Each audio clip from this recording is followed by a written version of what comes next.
Hey folks, I don't normally do this, but I'm actually going to teach you how to do a simple card trick. I actually learned this out of a magic set I think I got when I was in elementary school, so that's actually how long I've been doing this for. It's based on a principle called the plunger effect. So I'm just going to do the trick first, and then I will explain it. So you can either shuffle the cards, or you can either have the spectator shuffle the cards. It really doesn't matter.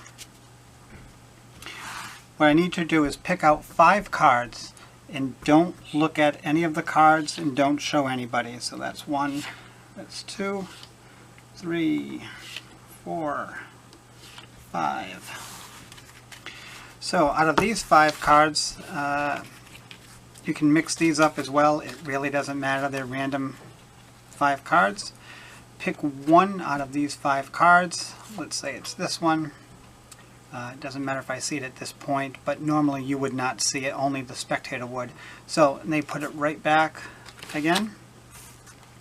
You now take the deck and fan the deck, and you take these 5 cards and you just insert them somewhere in the middle of the deck.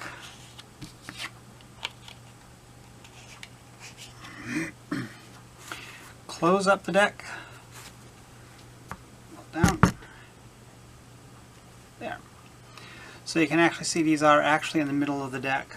So if you push down and then up, down, up, there is the chosen card. This trick works simply by itself. So now I want to go on to explain it in 5 seconds. So if you don't want to know the explanation, then stop watching right here.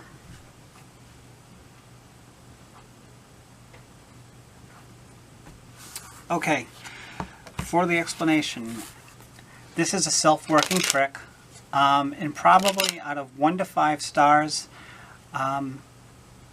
technically I would give this a 1, but I'm actually going to give it a 1.5 because there is one little small knack, and that's the pressure that you have to hold on the side of the cards to actually get it so one card pops up by itself. If the pressure is too slight, you might get a couple more cards, but I'll actually cover that in a second as well. So again, you shuffle or the spectator shuffle, it doesn't matter because the cards are in no order. You have 5 cards picked. They can be from anywhere in the deck. It does not matter. These 5 are shuffled because they're not special in any way. Spectator picks any card whatsoever. In this case, it's going to be the 7 of diamonds. What you need to do is have this card placed back in this deck, third and in the middle of these 2 cards. So while the spectator is looking at this card, you can actually adjust these cards so you leave a little gap right here and just say put the card back within these 4 cards.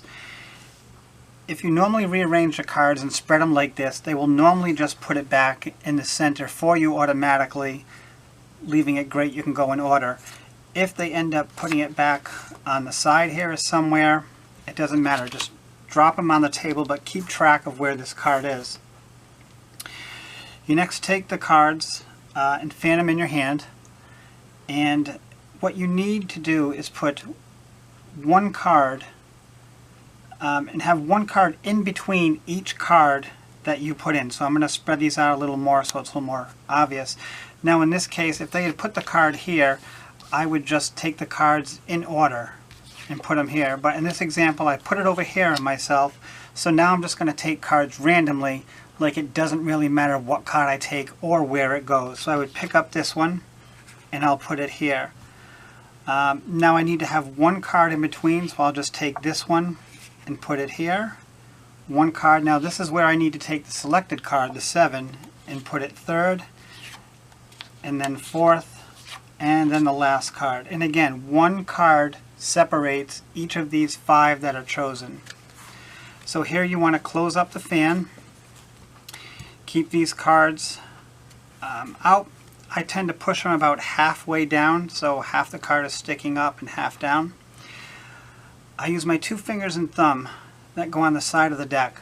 And this is where the slight knack comes in. You have to apply a little bit of pressure, but not too much pressure where the cards won't go up and down. If you do too little pressure, then you'll get more cards than you want to going up and down through the deck, and I'll actually do a slighter pressure to show you what happens.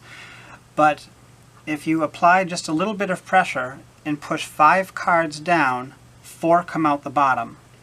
If you push 4 up, 3 come out the top. Push the 3 down, 2 come out the bottom.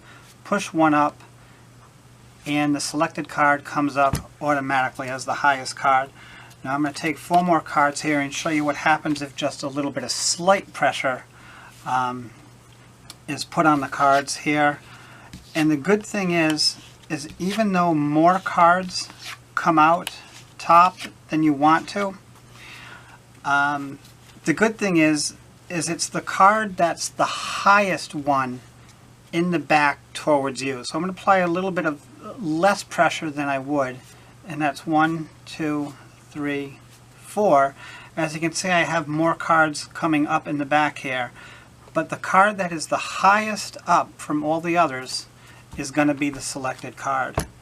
And that's simply it. Just practice it, get that knack down, pressure on the side, and you'll have a neat little trick that you can show your friends.